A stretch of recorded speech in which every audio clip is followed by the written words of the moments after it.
Good afternoon. Well, I'm very aware that I am the only thing that stands between you and a very nice lunch. So I will try my best to keep you awake and to keep away the hunger pangs by trying to fill your brain with something, if not your belly. So what am I going to do? Can we get the slides on the screen? Let's go. What I'm going to try and talk to you about in the time I have is to think about where is the industry going. We've heard a lot about convergence and what's happening right now. Simon gave us a fantastic snapshot, almost like a video of our world today and how it's changing. What I'm going to try and do is to fast forward that video now, 5 or 10 years, to think about where the industry might be going next, and how do you make better decisions today as a result of having some insight into where we might be going. And people always ask me, well, what does a futurist do? How do you describe your job?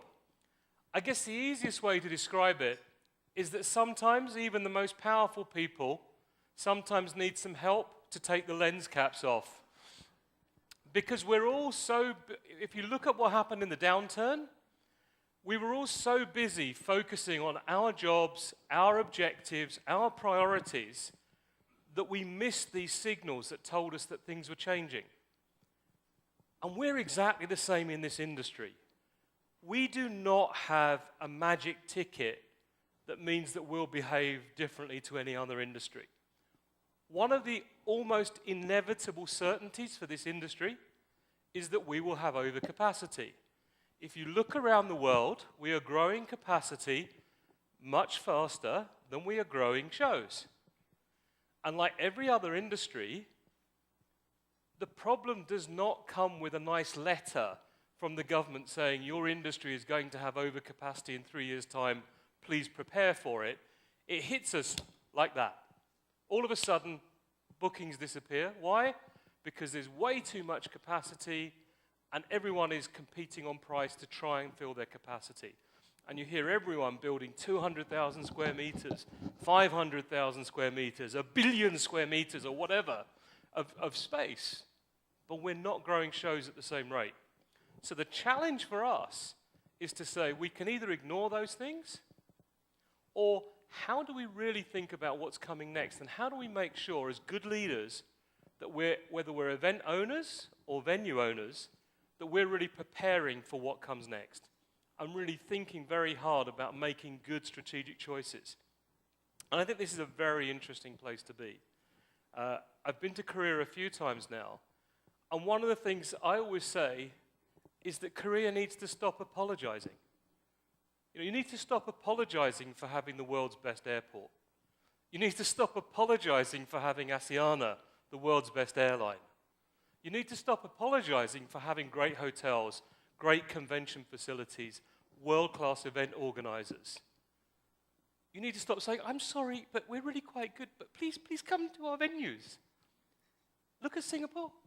Look at how well Singapore has done. And what's been its gateway into the world? Its airline. You guys need to start being more courageous, recognizing what you've got, and actually starting to think about how you present in the world, not in a bold, brash, arrogant way. We have America to do that. But how do you do it in a way that really shows with a quiet confidence that you are now world-class in this industry and that you are perfect partners for the future? And I'll talk to you later about why that's such an important issue. So that's where I'm starting from, is that the opportunity is there. It is a choice now. It is a choice for Korea and for many of the countries around Korea as to whether you give yourselves permission to win or you give yourselves an excuse for why you didn't. I much rather play with the people who have permission to win, because being with people who make excuses just takes away my energy. Okay, so where do we start? Well, we spend all our time focusing on the future, and one of the industries we spend most of our time on is we do research, we do consultancy. So once you understand what's coming next, how do you change your strategy? How do you change your organization? How do you build the courage to lead in uncertain times? How do you prepare your people to compete without perfect information? And how do you build that brand that has all the things that Simon talked about it, that it's sticky, that it's magnetic, that the world wants to come to you, that when you look at your order book, you say, that's great. We only generated 30% of our business. 70% of our business walked in the door because of the quality of the brand we'd built out there. Because people heard about us from other people who'd been in our venues, other people who'd used our services. They told their friends, they told their colleagues, and actually we make money in our sleep now because the orders come in without us. You look at what Simon's doing. He's building a business now where he's going to make money in his sleep because he's building word of mouth around the quality of what they're doing with their events. So this is where we start, and we're trying to look at the whole value chain, and I'll tell you how we're trying to do that later. So let's move on. Where do we start? We try and get to me. Now, one of the things that people say is, well, right, it's very hard to be brave in a downturn. You know, we should focus on cutting costs, being conservative. You know, this is not a time to be ambitious. What's common about all these brands that we see on the screen? What's the one thing that's the same for all these brands? And this is the audience participation bit. Sorry? Credibility is a good one, yeah? What else? International, very good. What else?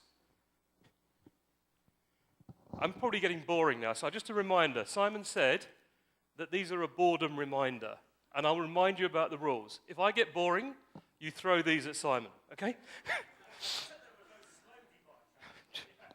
It's a long time ago, I've forgotten. Okay, so what's common about them? Every single one of these businesses was born during an economic downturn. Because during a downturn, rents are cheaper, talent is more readily available, assets are cheaper, people with ideas are much more willing to try different models. Everyone's looking for a deal. And the innovators are launching things at this time. We won't see the results of their success for another year. So we won't see the results of Simon's show for another year. But when it happens, everyone's going to go, wow, where did that come from? How did that happen? Because everyone will ignore him until he wins. Gandhi said, first they ignore you, then they laugh at you, then you win. And this is what happens now. We are seeing so many new projects being launched at the moment where in a year or 2 years' time, they are going to change the face of their industry, and particularly this industry, because they're doing things in this downturn now. They're having the courage to act. Secondly, we can't forget the downturn. As good leaders, we can hope for the best, but we have to plan for the worst. The reality check is we haven't seen anything yet in terms of the downturn. So far, we've seen about $2 trillion of losses globally from the subprime markets. The IMF say there's another $4 trillion to come. In the UK, the estimate is that we have $6 trillion of private equity debt that's worthless. In the US, they have globally, we have $600 trillion worth of derivative contracts, these crazy contracts that no one understands. $600 trillion, okay, is 40 times the size of the US economy. So what we know is that there are plenty more shocks to come in the system. So as good leaders, we have to prepare for that. We know it's coming, we mustn't ignore it, but we don't know exactly how it's going to work out. So what we have to do now is to not have just one plan, because having one plan for the future is called hope, and hope is not a good strategy. So what we have to do is to prepare for some different scenarios. And what is going to drive the global economy now in the next few years are two things. One is the growth of the developing economies, led by China and India, but Korea is very much part of it. And the other is the growth of the developed economies, the old world economies. And there are four stories, really, that are out there now. All the economists, all the futurists, everyone has their own view. The official view, the government view, is that sometime, either already or early next year, that we come out of recession everywhere, and within 2 years, we're back to the same growth rates as we saw a couple of years ago. And then everyone's happy again. So that's the official view. The second scenario is that actually, and this is, I think, what's sort of happening now, that the developed economies take a bit longer to come out of recession. Some will go back into a downturn again. But the developing economies are really pulling away. If you look at what's happening in Asia, Singapore dipped down, but then really bounced back. China and India didn't have a recession. Most African economies didn't have a recession. Most Latin American economies didn't have a recession. So this isn't a truly global recession. Less than 50 countries actually had a recession. So what we could see is actually a gap emerge, that the developing economies really start to pull away, and the developed economies take a longer to return. And that's what people call a U-shaped recovery. If the first one is V-shaped, the second is U-shaped. The third one, and if I was a gambling man, this is the one I would choose. This is what people are calling the double or treble dip recession, where actually there is so much uncertainty in the world now that even small negative news will take us back down, small shocks. And so we could see this happening. Sometimes some economies will go into full recession, others will slow down and pick up. The more overcapacity we build in our industry, the more the problem will be when we go down, because we'll go down deep. And that's something we really need to think about. But that's one I think you need to really be preparing for. If you were only to pick one, I would say, what is your business plan for that scenario? And the fourth scenario is the scary one. That's an L-shaped, where we go down and we don't come back up again. Gordon Brown, everyone is saying we've fought off the downturn, we've won. It's crazy. That's like saying we won a football match after 5 minutes. You know, we're very early in this game.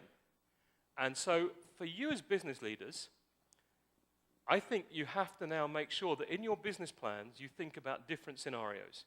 You say, what are the different scenarios for our economy locally and for the global economy, and how well does our plan work under any one of these scenarios? And if it doesn't work under some scenarios, then think about what your alternative plans are. But to make sure you really can survive and that your business can move forward under any circumstances, I think is very important now. We also know that some things have changed quite dramatically, and Simon's talked about these a lot, but you know, our attention spans have disappeared. We used to write reports, then we wrote memos, then we sent emails, then we did SMS, and now we talk in tweets, in Twitter, 140 characters. I'm writing a book at the moment in Twitter format. Each page is just 140 characters, and there's only 140 pages. And each one only has one message on it.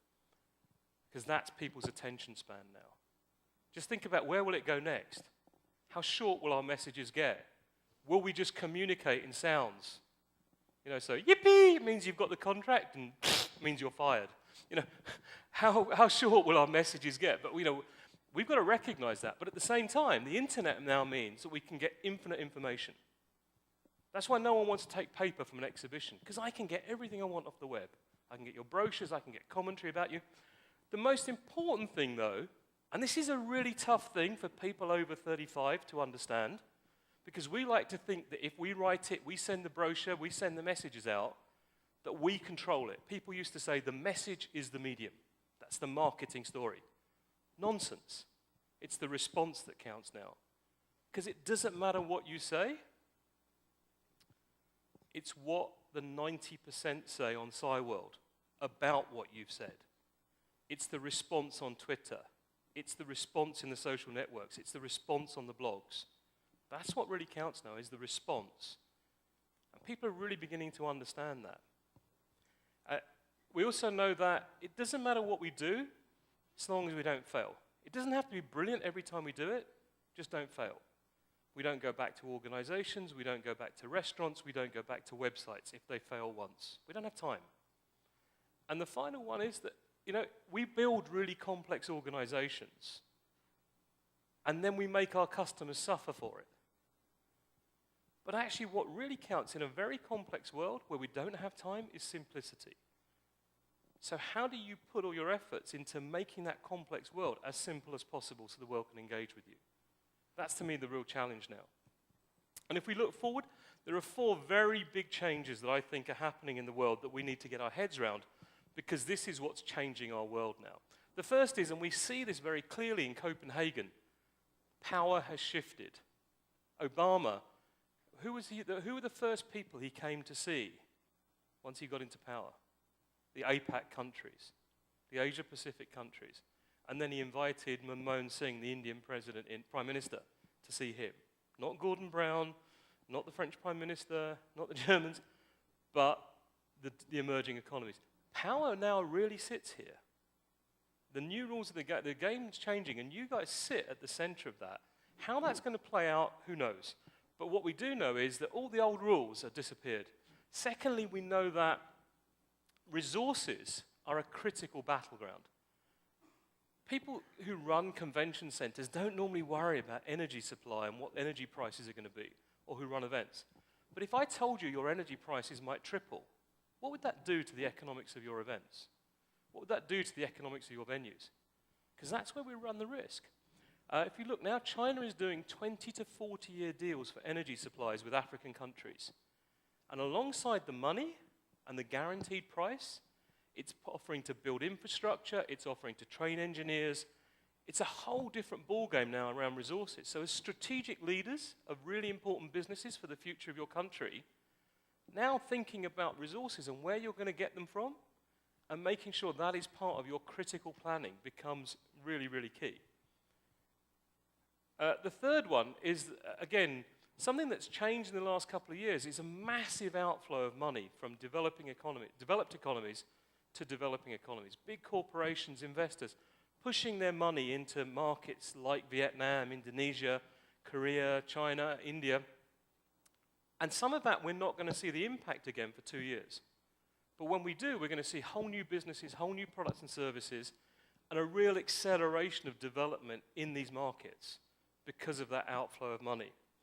And the fourth one, I think, is a very critical one, which is what really drives us forward is hope, is energy, is passion. And what I see when I come to Asia, when I go to Africa even, is a huge energy about the future, is a sense of direction. Here's where we're going. Here's what we're trying to do with our country. Whereas most developed economies that I spend time in, it's all about the problem. It's all about what we're trying to get away from. And it's very hard to focus people if you don't know where you're going, because anywhere will take you there. So there's no hope at the moment. There's a real, if you hear the conversation, you hear the messages, there's a real lack of hope. And I think that is probably the most damaging thing of all. For you, that's great, because you're surrounded, in a sense, you're in a complete oasis of hope. There are also, I'm not going to go through all these, but there are 10 very big trends that we think are shaping the next 10 years. These are all talked about in the book that I'm going to give away. There's some leaflets about it at the back when you go outside. I'm just going to pick on a couple that I think are the most important. The first is demographics. If we look at where the world's population is today, already we see that 60% of the world is in Asia. So I take a little bit of issue with Simon when he says that most of the world, or the majority of communications are happening on social media. Actually, there's about 1 billion people max using social media. There's over 6 billion people on the planet. The really interesting thing is when the rest start to use this. And that'll come very quickly, because there are 4 billion mobile phone users now. It's the most common technology in the world. So when they start to use this, they're not going to use all the old communication techniques. They're going to go straight to the social media. That is going to have massive impact on our world. But what's even more interesting is what comes next, because if we look at the changes that are happening, what we see is that Asia will actually grow by more than the entire population of Europe and North America combined, which is why people are talking about this being the Asian century. China's taken 400 million people out of poverty in the last 30 years. India, about 150 million. That's being repeated across the developing world. We're seeing infrastructure being built, education systems, roads, business infrastructure, commerce. That means you're going to get sustainable growth and development in many, many economies, and a huge shift in terms of where economic activity happens. The other is, we're so used to talking about G6, G7, G20, but the reality is that the countries that could be the biggest players are players like Indonesia, Bangladesh, the Philippines, Nigeria. These are countries where already, based on their population, they should be one of the top 10 economies in the world. Again, what's happening is the economic development's creating opportunities. So this is important to you for 2 reasons. Because if you're looking at expansion, the range of opportunities now isn't just Europe or US or the old markets. This is where a lot of the action is going to be, particularly if you take a long-term view. but it's also where customers and competitors might come from. I think the Middle East is a very interesting place for our industry.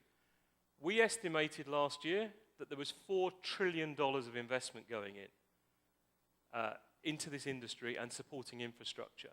Now, even if you halve that because of the downturn, that is still a huge amount of excess capacity.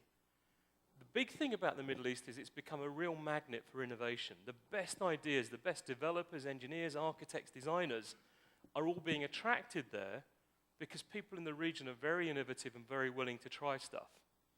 So this means that the biggest challenge you guys face is not about trying to do everything yourself, which it is important, but it's about being a magnet for ideas. When someone has an idea, do they think of bringing it to you? When someone has a new idea for a new technology for conventions, a new idea for a new show, a new idea for how we might do things, when someone has an opportunity, a new show they want to take somewhere, are you magnetic? Is the conversation going on out there about you that is attracting people in? Go back and look at your order book and see where the orders came from. I take pleasure every day. It's perverse, but when I get an email from someone who I've never heard of saying, can we talk to you about doing a research project, or can you come and speak to us? I take real pleasure if I've never heard of them, because it means we're working. It means that we're bringing in business without us having to try. We're creating enough dialogue in the social media, we're creating enough word of mouth, and there's lots of things you can do to create a word of mouth. How many of you ask the exhibitors who come to your shows to recommend 5 of their colleagues that they think should exhibit at your next show, or to recommend people to come? How many of you get them to write testimonials about being at your events, about the quality of what you did for them? This is easy. This costs nothing, but it's a great way of generating magnetism. Okay, so earlier this year, we started to look at where's the industry going, and we did a mini survey of kind of some of the issues for the industry. And we started to ask people, what do you think is going to happen to event design? Will we start to move to a model where actually we'll move away from big exhibition stands towards appointment-only booths? Because we were seeing a trend towards this where people were saying, okay, our CEO will come, they'll meet with your CEO, we'll sign a non-disclosure agreement, we'll have 1-hour meetings, and instead of having a big booth, we'll have a little suite, and we'll have a series of 1-hour meetings, and at the end of the day, all of the CEOs we've met can have a dinner together. And we're seeing more and more people wanting to do that because it's very focused. So we said, is that likely? Nearly 60% in the industry thought that was going to happen within the next 5 years, that we'd move away from big booths. Second is, over 50% thought we were very likely to move to more online product launches, which is something that we do a lot in our shows. Nearly 60% said that within the next 5 years, budgets for exhibitions and events would decline. And over 50% said that we'd use less meeting planners. We'd use less meeting planning services. I would say that's a big trend I'm seeing at the moment. More and more corporates we know are having secretaries, staff, management do the planning rather than going out to a planner. The second big challenge we see is that technology, everything is combining. There are now more smartphones sold than laptops in the world. Everything is moving onto your smartphone. And we asked people whether at a show you'd be able to just get everything you wanted, find out what was happening, get the information you need when you wanted it. 80% thought that was going to happen. So if you're not thinking about the smartphone as being at the heart of your show, then you're not thinking carefully. I mean, I think a lot of people at the moment are using technologies like SpotMe to do voting, but why would I want to learn a second operating system? Hardly anyone uses the SpotMe device because they've got a mobile phone. Next year, Seoul, tourism, when you arrive in Seoul, you will be given a free iPod to use while you're here, with a bunch of applications to use while you're in Seoul. You have to give it back when you leave, and you have to put your credit card down, or your credit card number down as a security. But they're basically saying, let's make this remote control. Sadly, for Samsung, Seoul have decided that Samsung don't offer enough functionality, and they're going to iPod, which is a bit of a shame for Samsung. But We're needing to think about this now. How do we make sure that we can deliver everything we need to the palm of someone's hand? We also asked, well, what we know is that geolocation, once I know who you are, once you've got your mobile phone, I can locate you anywhere, which means as you walk through a show with digital wallpaper, I can show the sales director one set of messages as they walk along, and I can show the managing director a different set by just projecting images. That technology is already there. People are going to expect more and more of this. Augmented reality, we sort of touched on it a little bit earlier, but many of you will have seen these cameras now, that you can wave a camera over someone's face. It will see the image, it will go to the internet, there'll be pattern recognition, they'll find out who you are, and they'll bring your profile back and say who you are. That's there now. You already can find it with shops and restaurants. You can put the camera over a restaurant, and you will see what other people's comments are in the social networks about that store or about that restaurant. So that kind of information means that as a speaker's talking, you could be looking at me and seeing my background. Or as you're looking at an exhibitor, while you're looking at them, on the screen on your lens would be testimonials from their customers, so you can decide whether to stay or not. 60% thought we'd be doing that. You've seen these 3D televisions now where we don't need glasses. You just see that in 3D, Philips and various people are bringing those out. 80% now think that's going to be a key part of a show. 70% think that we'll be running shows with a parallel event going on in the virtual world in Second Life. So people may or may not participate physically, but they'll participate virtually. What about telepresence? Many of you have seen these, Cisco and others providing these teleconferencing suites where it's so high quality that it looks like the person's in the room with you. For this, over 50% think that half of corporate meetings will end up going this way. On event economics, 72% think the price of event attending is going to go up or stay the same. 81% think the cost is going to go up or stay the same. 65% think they'll attend the same or more meetings. And 64% say that their budget will be the same or higher. So what that tells us is there's hope there that we'll still be attending, we'll still be going for the live opportunity, but the costs are going to go up and budgets aren't going to be quite as attractive.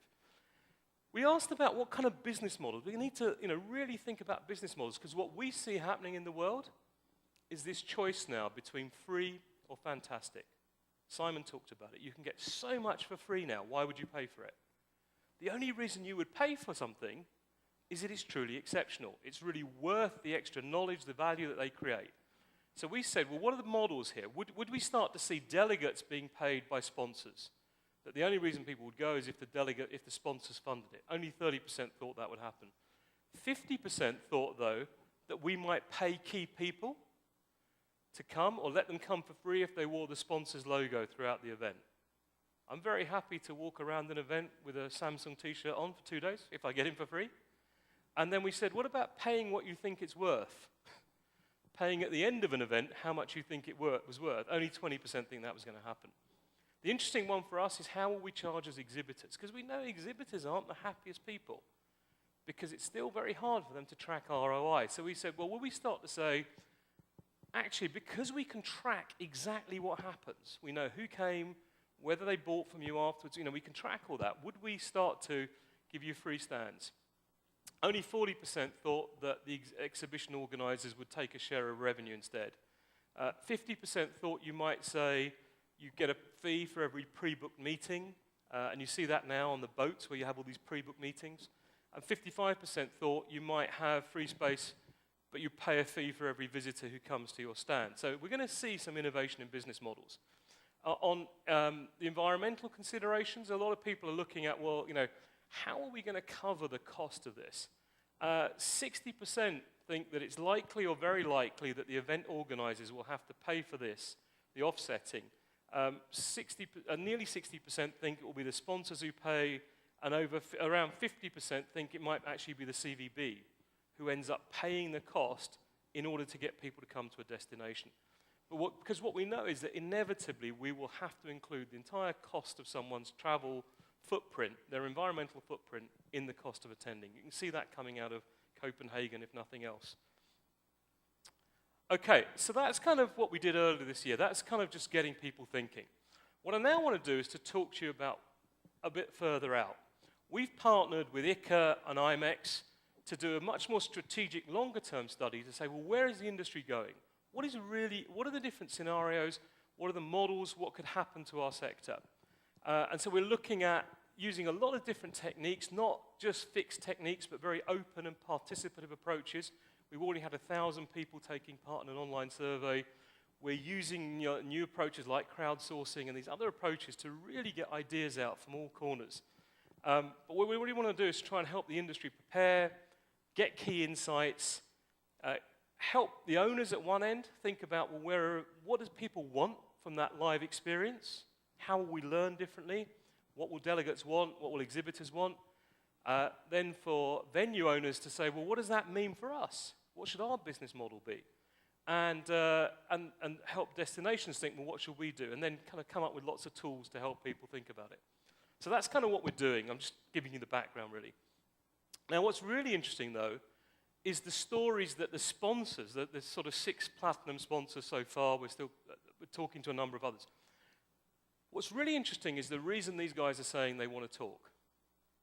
The most important reason was talent.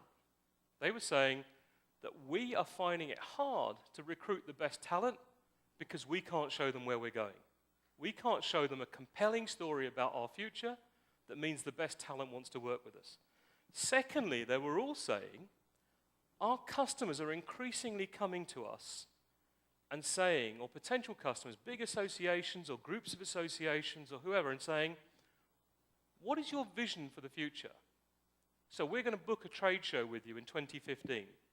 What's going to be different? What do you know about that world? Or what are you thinking about the future that guarantees that we can offer delegates best experience? They also are really worried about what are the new business models. People are saying, well, look, is it going to be the case that if you own a venue, you're going to have to create your own shows to fill the space? Or are we going to see more and more people like the public sector? What we know is in the big G7 economies, their debt next year will be more than 100% of their GDP. Easy things to sell off will be their convention centres. We know that London or the UK is going to sell the Queen Elizabeth Centre. It's an easy way of getting a few million in cash. So they're saying, how are they going to survive? People are saying, well, are we going to see a situation where the venues actually build the technology platform and then rent the technology platform? Because they'll be the only people who can afford to do this, all this complex social network technology, the complex experience technology, an event, or the management. Because if you're a venue, you can spread the cost across 30 shows in a year or more. If you're a PCO, you might do 20 shows. If you're an event owner, you might do 3. If you're an association, you might do 1. You can't possibly invest in all this. So these guys are saying, will the venues have to do this? And if you look somewhere like Cape Town, their core business strategy is to build the technology applications for their convention center and then rent them to other people to use. And they have this concept of Cape Town inside, like Intel inside. So people say, what are these models going to be? How is the industry going to respond to all this stuff? What are the strategies going to be? Others are saying, well, will you see big convention center owning companies actually starting to compete more and more with the PCOs? Because at the moment, you have to wait for a PCO to bring you an invitation to tender or a request for proposal. That's high risk. If they don't choose you, you don't get a look in. So will we start to see more of the venues actually buy up PCOs and offer those services or compete in some way? So these are the kind of questions these guys are very interested about the future, to say, what are the models? How do we survive in this fast-changing world? So let's look at some of this stuff. And what everyone really wants to see is like a map, not of an absolute prediction of the industry. But this is something we did for the Middle East, but to say, if we can see what the big global trends are, what the industry trends are, what the developments are, then we can start to look at the implications. We can start to say, where might there be overcapacity? Where will the pressure points be? Where will the opportunities be? So what everyone is looking for now is this kind of map. And it will look different for different parts of the world. But we hear everyone talking about wanting to play with this. The study's being done in 2 phases. So the first part is all about the meetings experience. The second part is going to be about what that means for convention centers and destinations. So that's just kind of giving you the context. the first bit we're running is this online survey now, and I know the first thing you're all going to do when you go back to your office is encourage your staff to do it. Why? Because if we look at who's responded so far, the bulk of the respondents are from Europe. Less than 2 people, no, sorry, I think only 2 people from Korea have responded. Shame on you. But where have they come from? The bulk have come from Europe, and then you kind of see roughly where they're coming from. I know English and all the rest of it, but go have fun. It's an educational piece as well, because we're not just asking you questions, we're posing scenarios that make you think, and then asking you to respond to them. So where these people work? The bulk of the people work in the industry, and about 20% are ICA members. What's interesting is that although the bulk work in the industry, almost every industrial sector has responded. So we've got quite a reasonable picture from attendees and people involved in the industry as to what's going on.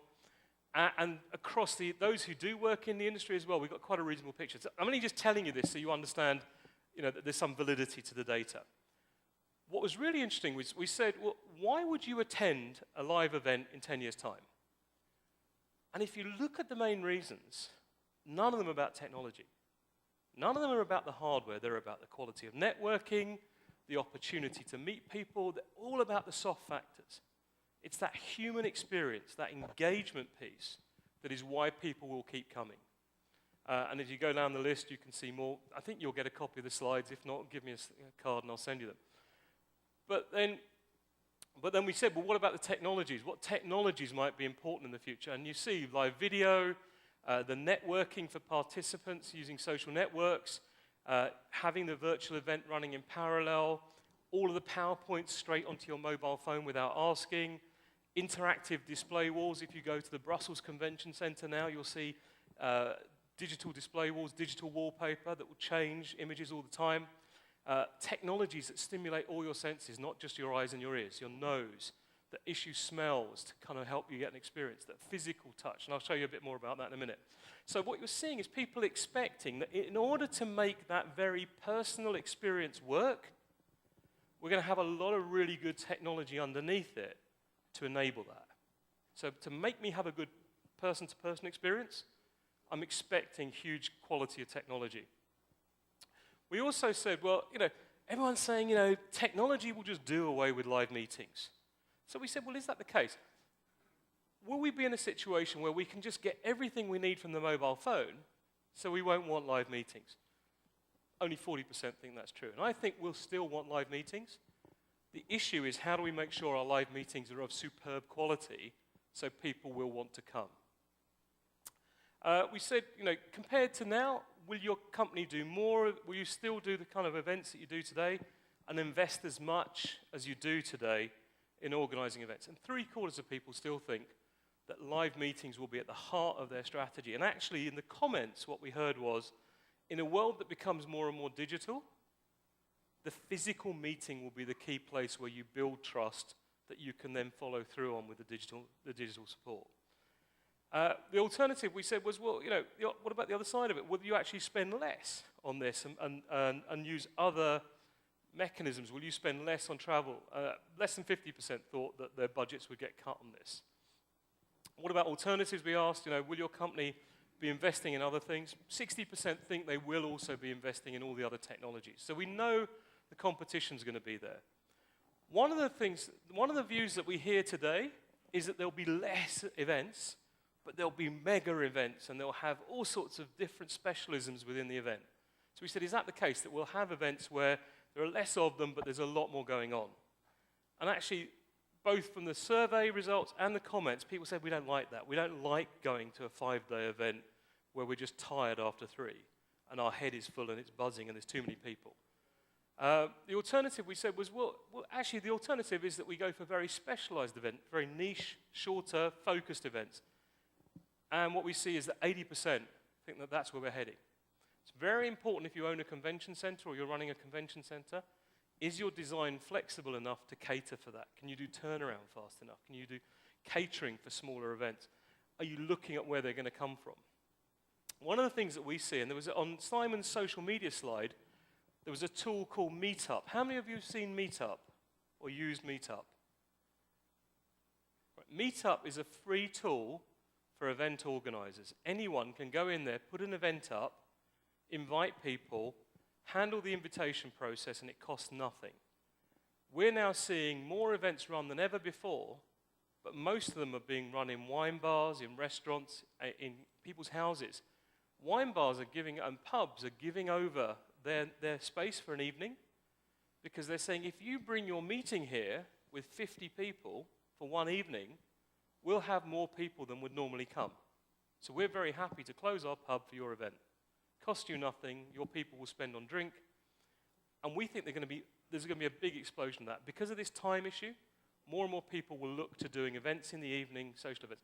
So we're going to have to be sure that we have some fantastic option to compete, because about 50% think this is going to happen, and that really tells me that it hasn't taken off in markets yet. But once it does take off in your market, what you see is it really starts to hit your industry. One of the big things that we see people complain about is not having the ability to do transactions when they go to an event or a conference. If they see something, they want to buy it on the spot. 76% said they'd expect to do that in the future. So that's a key technology for a venue, is the transaction technology, to just be able to offer any exhibitor the chance to do a transaction on the spot, particularly for B2C events, to consumer events, but also for a lot of business-to-business events. Security, over 50% think that's still going to be an issue. More than 70% expect that ethical and environmental considerations will still be very important in 10 years' time.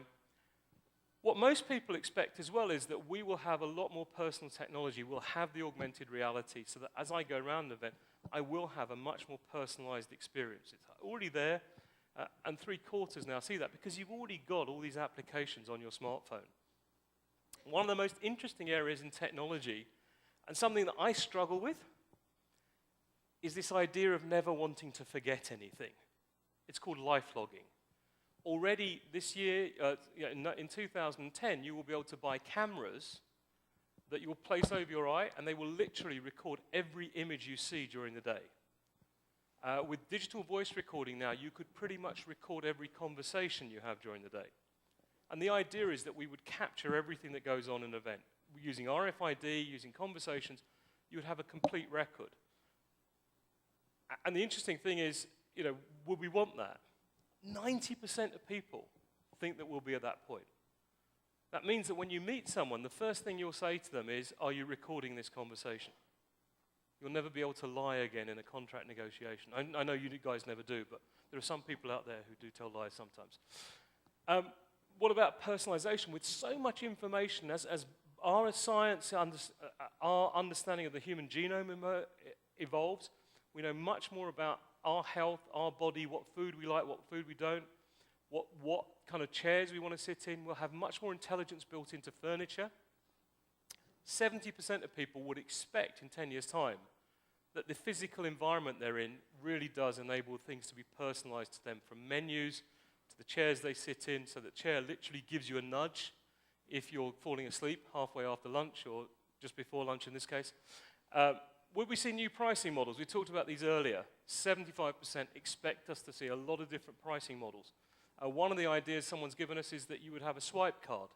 And as you go past or your phone, as you walk past a stand, if you spend more than a certain amount of time at the stand, then they get a point. They get some payment, or they give you some payment. As you go into a conference session, you swipe your card, and you only pay for the ones you attend. We're going to see a lot of innovation in business models. And I think you've got to be experimenting with that. But what you can't have is the over 40s who are scared of this stuff doing it. Give it to the 20-year-olds who don't know. They don't know they're not supposed to think that way, and get them to experiment with what the business models could look like. We tried this idea, would you pay as you go? 60% think we might have all sorts of pay as you go models. Would we get more private events? I mean, one thing we're hearing is, actually, sponsors don't want now 10,000 people coming to their stand or their event. They want 50 key people. They want the key people who are going to make decisions. About half think we're going to have more personal events, whereas 65% think, or nearly 65% think, actually where we're going to go is events that are much more open. Anyone who thinks they can get value will be there. So what we see is the whole spectrum. It's not going to be either or. Where's the competition going to come from? What are the different places that people will be looking at when budgets come under pressure?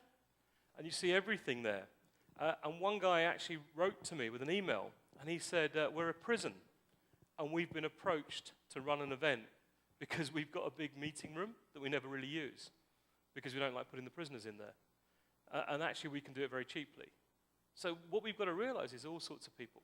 The airport in Gothenburg in Sweden is now approaching all the different churches, all the different religions that there are, to say, come and have your religious ceremonies in our airport, because then your people will use the other facilities. We'll give you meeting rooms, we'll give you everything for free, but then you can use our facilities. You're going to see all sorts of people competing with you to say, we've got space, we can use it. So the other thing was, if you do have overcapacity, what do you use your convention center for?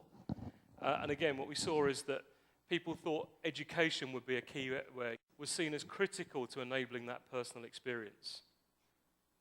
And what do event organizers have to do? Again, technology, innovation, listening to the customer was seen as the top ones here. So I've rushed through that a little bit because I know we're short of time, but hopefully that's just given you a flavor for some of the things that people are starting to think about, some of the scenarios we need to think about as we look at where's our industry going, what's going to shape it, what do customers want. I think the key things here is that it looks like demand will hold up for live, for events, whether they're virtual or live, and live will have a very key place in this. So we still have an industry, which is a good thing. Technology is going to be very important. How well do you understand the technology? How well are you ensuring that you're recruiting the talent that understands the technology and understands what the next generation wants? We've got to start experimenting with new business models, starting to think of different ways about how we get paid. You can't prove everything before you try it. You've got to experiment. We don't know when we start to experiment with social media exactly what the outcome is going to be because it's all new stuff. So we've got to be willing to experiment a bit, do the experiments, and then start to put the measures around it. And the final one I think is that this sustainability thing is not just a nice to have, it's not a marketing story. This is all about making sure it's at the heart of your business. So I hope I've given you some food for thought. I hope I've given you some feel for what's shaping our world in the next 10 years. What are some of the issues on the agenda for the next 5?